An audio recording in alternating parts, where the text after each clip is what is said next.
Bismillahirrahmanirrahim. Assalamualaikum warahmatullahi wabarakatuh. Sebelumnya perkenalkan, nama saya Minarsi dengan NIM 202301010138. Baik, pada video presentasi kali ini saya akan menjelaskan beberapa poin mengenai materi teori motivasi belajar.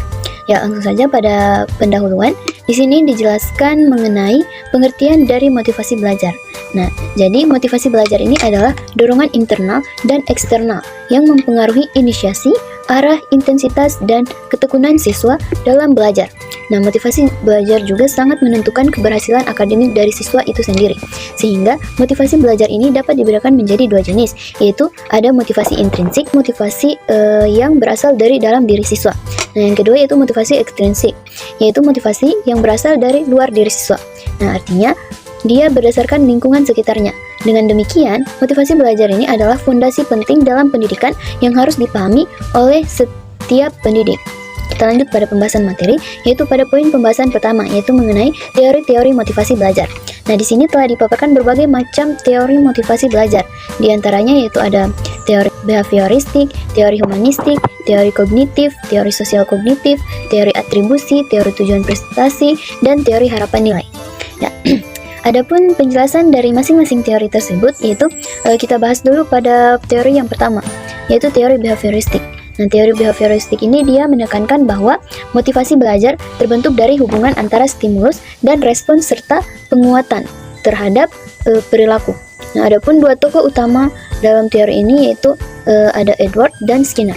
Nah, yang kedua yaitu mengenai teori humanistik. Teori humanistik ini memandang manusia sebagai makhluk yang memiliki potensi untuk tumbuh positif dan mencapai aktualisasi diri. Nah, fokus utamanya dia adalah pada penghargaan terhadap perasaan, nilai, pengalaman pribadi, dan kebutuhan psikologis siswa. Nah, beralih pada teori yang ketiga yaitu teori kognitif. Nah, teori kognitif ini dia menekankan bahwa motivasi belajar dipengaruhi oleh proses mental internal seperti pemahaman, persepsi, dan penilaian terhadap pengalaman belajar. Nah, di sini individu dianggap sebagai pembelajaran aktif yang membentuk makna melalui informasi yang mereka terima. Nah, beralih pada teori yang keempat yaitu teori sosial kognitif. Teori sosial kognitif ini dikembangkan oleh Albert Bandura sebagai pengembangan dari teori kognitif. Dengan menekankan bahwa motivasi belajar dipengaruhi oleh interaksi antara individu dan lingkungan sosial, belajar tidak hanya terjadi dari pengalaman langsung, tetapi juga dari pengamatan terhadap orang lain. Nah, beralih pada teori yang kelima yaitu mengenai teori atribusi. Teori atribusi ini dikembangkan oleh Weiner dan menjelaskan bahwa motivasi belajar dipengaruhi oleh cara siswa menafsirkan penyebab keberhasilan atau kegagalannya. Nah, di sini siswa secara alami berusaha mencari tahu mengapa mereka berhasil atau gagal. Nah, beralih pada teori yang keenam yaitu teori tujuan prestasi. Nah, teori ini dia menjelaskan bahwa motivasi belajar siswa dipengaruhi oleh jenis tujuan akademik yang mereka tetapkan.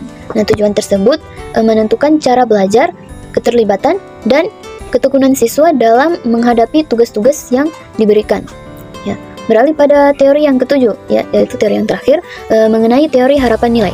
Nah, teori harapan nilai ini dikembangkan oleh Eccles dan Alan Wakefield yang menyatakan bahwa motivasi belajar dipengaruhi oleh dua komponen utama. Nah, yaitu pada yang pertama harapan keberhasilan dan yang kedua yaitu dengan nilai tugas. Nah, teori ini menekankan bahwa makna dan kepercayaan diri adalah kunci dari keberhasilan. Ya. Baik, kita beralih pada poin pembahasan kedua, yaitu mengenai faktor-faktor yang mempengaruhi motivasi belajar.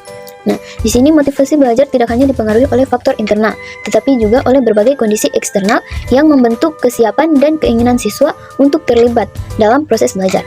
Nah, adapun faktor-faktor yang mempengaruhi motivasi belajar siswa yaitu pertama, lingkungan keluarga dan sekolah. Nah, di sini pada lingkungan keluarga, peran orang tua sangat penting.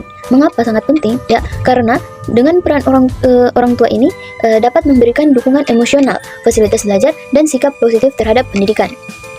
Dan selanjutnya keterlibatan aktif orang tua. Nah, ini juga dapat meningkatkan rasa tanggung jawab dan semangat belajar bagi siswa itu sendiri. Nah, yang kedua yaitu mengenai pada lingkungan sekolah. Ya, kalau pada lingkungan sekolah yaitu dengan memberikan lingkungan yang kondusif, aman, dan mendukung prestasi akan menumbuhkan motivasi belajar bagi siswa.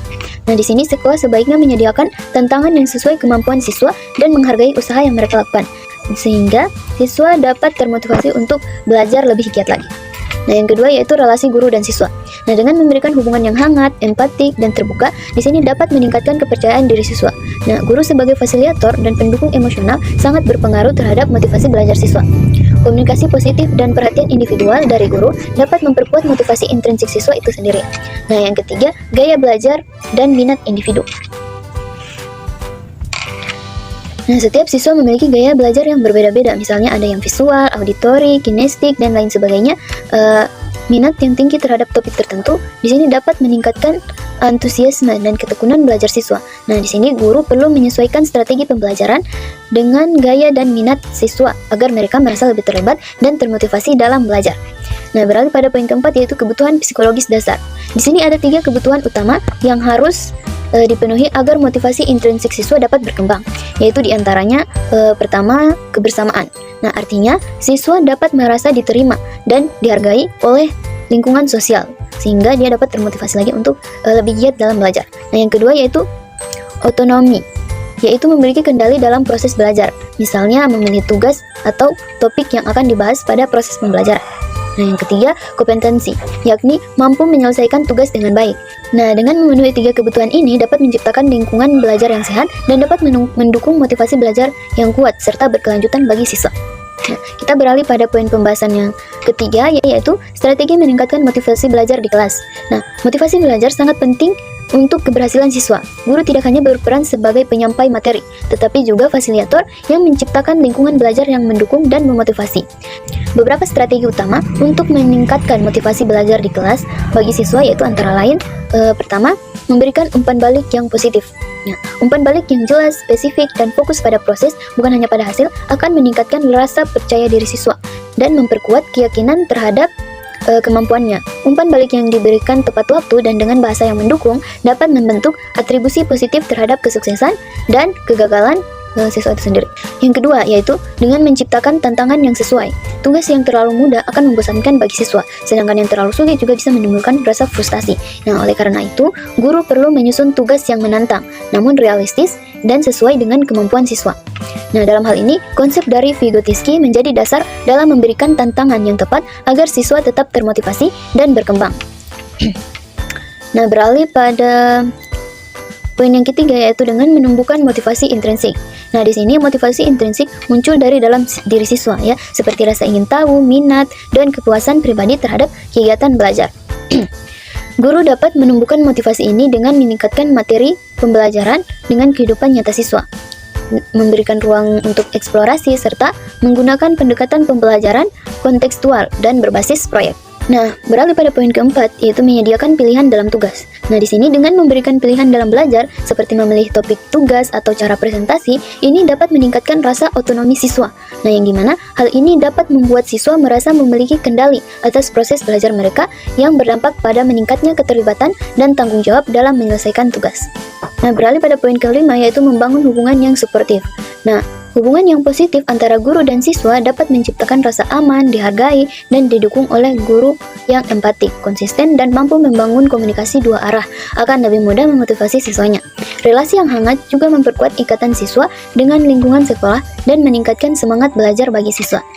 Nah, jadi berdasarkan penjelasan yang telah saya paparkan tadi, dapat disimpulkan bahwa motivasi belajar ini merupakan kunci keberhasilan siswa dalam proses pendidikan. Berbagai teori seperti behavioristik, humanistik, kognitif, sosial kognitif, atribusi, tujuan prestasi, dan harapan nilai menjelaskan bahwa motivasi dipengaruhi oleh faktor internal dan eksternal. Guru juga di sini berperan penting dalam menumbuhkan motivasi tersebut melalui strategi yang tepat seperti memberikan umpan balik positif, menciptakan tantangan, menumbuhkan motivasi intrinsik, serta membangun relasi dan lingkungan belajar yang mendukung.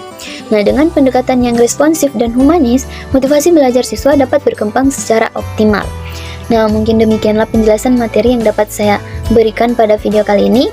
Mohon maaf apabila ada kesalahan kata. Saya akhiri dengan ucapan wabillahi taufiq wal hidayah. Wassalamualaikum warahmatullahi wabarakatuh.